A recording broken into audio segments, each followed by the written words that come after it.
तुम्ही प्रार्थनेच्या खोलीतून बाहेर पडून एखाद्या ठिकाणी जाता. आत्मिक जगाला जाणवतं की तुम्ही राजाच्या उपस्थितीतून आलात. जेव्हा तुम्ही 1 तास प्रार्थना करून बाहेर येता, तेव्हा तुम्ही देवाच्या गौरवाचा प्रभाव सोबत घेऊन बाहेर पडता. प्रार्थनेमध्ये एक विशिष्ट कालावधी असा असतो, ज्यानंतर तुमच्या भोवतीचं वातावरण स्वर्गीय कार्यासाठी तयार होऊ लागतं. पण दुर्दैवाने बहुतेक विश्वासणारे त्या टप्प्यापर्यंत पोहोचण्याच्या काही मिनिटं आधीच प्रार्थना थांबवतात. या व्हिडिओमध्ये मी तुम्हाला सांगणार आहे की जेव्हा तुम्ही 1 तास प्रार्थना करता, तेव्हा आत्मिक जगात कोणत्या प्रभावी गोष्टी घडतात. तर वेळ न घालवता सुरुवात करूया.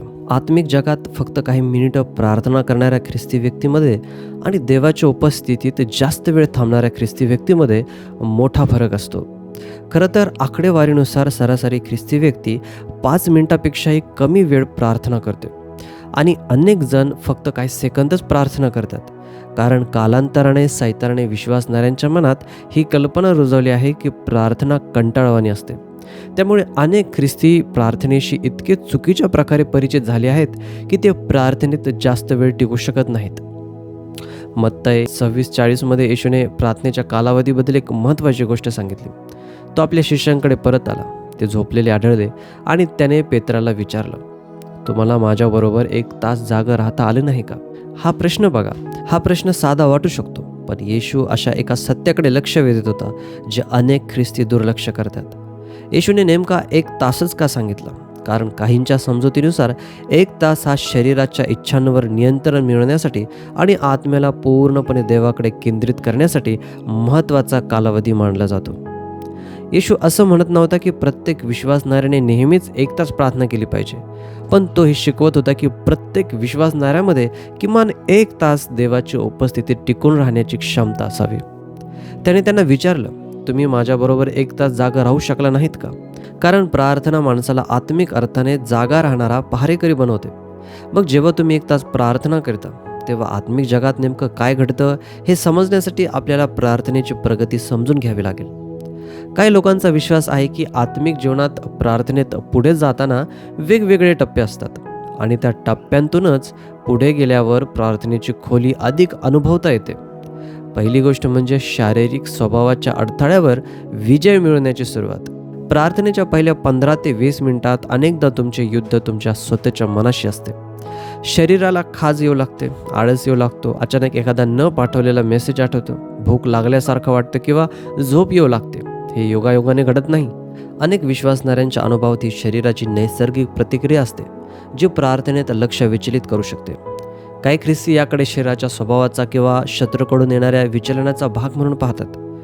त्यांचा विश्वास असा असतो की जर या सुरुवातीच्या अडथळ्यांमुळे तुम्ही प्रार्थना थांबवली तर तुम्ही देवाच्या उपस्थितीतील अधिक खोल सहवासाचा अनुभव घेण्यापूर्वीच थांबून जाल. आत्मिक जग जणू तुमचं ऐकत असतं, पण तुमचा संदेश अजूनही शरीराच्या प्रतिक्रिया आणि गोंधळात हरवून जातो. आत्मिक जगात तुम्ही जणू दाट धुक्यातून चालणाऱ्या व्यक्तीसारखे दिसता, जे या जगाच्या आवाजांना मागे सारण्याचा प्रयत्न करत आहे. या टप्प्यावर तुम्ही थांबू नका. जर तुम्ही इथेच थांबलात तर तुम्ही केवळ मनातून प्रार्थना केली असेल, आत्म्यातून नाही. पण जसजसे तुम्ही या सुरुवातीच्या विरोधावर मात करता, तसतसं काहीतरी बदलू लागतं. शरीराचा जडपणा कमी होऊ लागतो. तुम्ही मनातून नव्हे तर आत्म्यातून प्रार्थना करू लागता. जेव्हा तुम्ही प्रार्थनेत साधारण 30 ते 40 मिनिटाच्या टप्प्याजवळ पोहोचता, तेव्हा काही विश्वासणाऱ्यांच्या समजुतीनुसार आत्मिक जग तुमच्या सातत्याला प्रतिसाद देऊ लागतं. जणू तुम्ही स्वर्गाला दाखवून देता की तुम्ही देवाच्या उपस्थितीत थांबण्यासाठी गंभीर आणि धीर धरणारे आहात. काही ख्रिस्ती परंपरांमध्ये असा विश्वास आहे की या टप्प्यावर देवदूतांच्या सेवा कार्याशी संबंधित हालचाली अधिक स्पष्टपणे कार्य करू लागतात.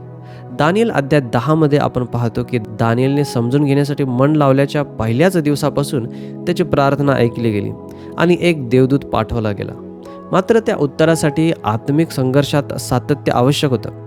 काही विश्वासणाऱ्यांचा असा विश्वास आहे की जेव्हा तुम्ही 1 तास प्रार्थना करता, तेव्हा तुम्ही जणू असं आत्मिक वातावरण निर्माण करता ज्यामध्ये देवाने नेमलेल्या आत्मिक सेवा कार्याच्या अधिक मोकळेपणाने कार्य करता येतं.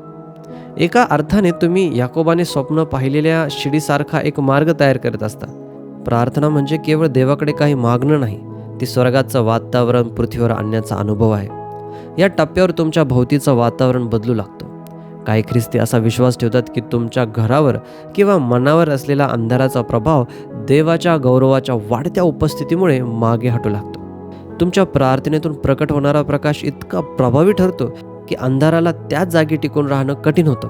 जणू तुम्ही अंधाराचं वातावरण दूर करून स्वर्गाचं वातावरण स्थापित करत आहात. आणि जेव्हा तुम्ही पूर्ण 1 तासाच्या प्रार्थनेपर्यंत पोहोचता तेव्हा तुम्ही प्रकटीकरणाच्या एका अधिक खोल अनुभवात प्रवेश करता. इथे पवित्र शास्त्रात वापरलेला जागे रहा हा शब्द अधिक जिवंत वाटू लागतो. त्याचा अर्थ आहे सावध राहणं, जागृत राहणं आणि आत्मिकदृष्ट्या पूर्णपणे जिवंत असणं. या अवस्थेत पवित्र आत्मा तुमच्या अंतःकरणात काही गोष्टी स्पष्ट करू लागतो. कदाचित तुम्ही अशा विषयांसाठी प्रार्थना करू लागाल ज्यांचा तुम्ही आधी विचारही केला नव्हता.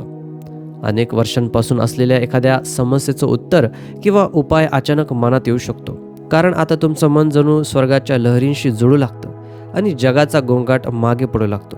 या खोल प्रार्थनेत देव तुमच्या अंतःकरणात मार्गदर्शन ठेवू शकतो. तो तुमच्या व्यवसायासाठी एखादी योजना, एखाद्या नात्याबद्दल सावधगिरीचा इशारा किंवा तुमच्या आत्म्याला स्थिर करणारा एखादा पवित्र शास्त्रातील भाग तुमच्या मनात आणू शकतो. हेच ते परात्पराच्या गुप्त निवासस्थानाचं वर्णन आहे, ज्याचा उल्लेख स्तोत्र 91 मध्ये आहे. येथे शत्रू तुम्हाला स्पर्श करू शकत नाही. आत्मिक जग अधिकार ओळखतं आणि असा अधिकार अनेकदा राजाच्या उपस्थितीत घालवलेल्या वेळेतून विकसित होतो. जेव्हा तुम्ही 1 तास प्रार्थना करून बाहेर येता तेव्हा तुम्ही देवाच्या गौरवाचा प्रभाव सोबत घेऊन बाहेर पडता. काही ख्रिस्ती परंपरामध्ये असा विश्वास आहे की दुष्ट आत्मे तो प्रभाव ओळखतात, आजारपण त्याला ओळखतं आणि तुम्ही प्रार्थनेच्या खोलीत प्रवेश केला होता त्या व्यक्तीसारखे राहत नाही. जणू देवाच्या गौरवामुळे तुमच्यात परिवर्तन घडलेलं असतं. नवीन करारात प्रार्थनेसाठी वापरला जाणारा ग्रीक शब्द प्रोसेउखोमाई हा संयुक्त शब्द आहे. त्याचा अर्थ देवाशी जुळवून समोरासमोर संवाद साधणे आणि आपल्या इच्छांऐवजी त्याची इच्छा स्वीकारणे असा होतो. हा बदल 2 मिनिटाच्या प्रार्थनेत सहसा घडत नाही, तो त्याच्या उपस्थितीत थांबल्यावर घडतो. जेव्हा तुम्ही 1 तास प्रार्थना करता तेव्हा जणू तुमचा आत्मा देवाच्या उपस्थितीत भिजत असतो. कोरड्या स्पंजाचा विचार करा. तो क्षणभर पाण्यात बुडवला तर फक्त बाहेरचा भाग ओला होतो, पण तो काही वेळ पाण्यात ठेवला तर तो पूर्णपणे पाण्याने भरून जातो. त्याचप्रमाणे जेव्हा तुम्ही देवाच्या उपस्थितीने परिपूर्ण होता तेव्हा ते वातावरण तुमच्यासोबत राहू लागतं. तुम्ही प्रार्थनेच्या खोलीतून बाहेर पडून एखाद्या ठिकाणी जाता तेव्हा काही विश्वासणाऱ्यांच्या समजुतीनुसार आत्मिक जगाला जाणवतं की तुम्ही राजाच्या उपस्थितीतून आलात. तुम्हाला काही बोलण्याची गरज भासत नाही. तुमची उपस्थितीच आत्मिक अधिकार प्रकट करू शकते. हे समजून घेणंही महत्त्वाचं आहे की 1 तास प्रार्थना करणं आत्मिक सहनशक्ती निर्माण करतं. जसा एखादा रनर सरावाशिवाय मॅरेथॉन धावू शकत नाही, तसाच विश्वासणारा प्रार्थनेत विकसित झालेल्या सहनशक्तीशिवाय कठीण आत्मिक संघर्षाचा सामना करू शकत नाही. 1 तासाच्या प्रार्थनेत तुम्ही शत्रूच्या युक्त्यांविरुद्ध स्थिर राहण्यासाठी आवश्यक असलेली आत्मिक ताकद विकसित करता. याशिवाय हा कालावधी दुसऱ्यांसाठी मध्यस्थी करण्याचं ओझं तुमच्या अंतःकरणावर येण्यासाठी जागा निर्माण करतो. देव पृथ्वीवर असे सहकारी शोधत आहे ज्यांच्यावर तो आपल्या अंतःकरणातील गोष्टी आणि आपल्या इच्छा सोपवू शकतो. आपल्याला स्वतःच्या विचारांपासून आणि स्वार्थापासून रिकामं व्हायला वेळ लागतो, तेव्हाच आपण त्याचं ओझं स्वीकारू शकतो. जेव्हा तुम्ही 1 तास प्रार्थना करता तेव्हा जणू तुम्ही म्हणता, प्रभू, मी इथे फक्त माझी यादी घेऊन आलो नाही, तर तुझी इच्छा जाणून घेण्यासाठी आलो आहे.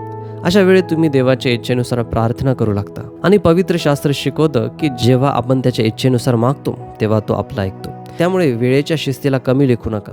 त्या 1 तासाच्या पलीकडे देवाच्या सामर्थ्याचा, गौरवाचा आणि त्याच्या कार्याचा अधिक खोल अनुभव तुमची वाट पाहत असू शकतो.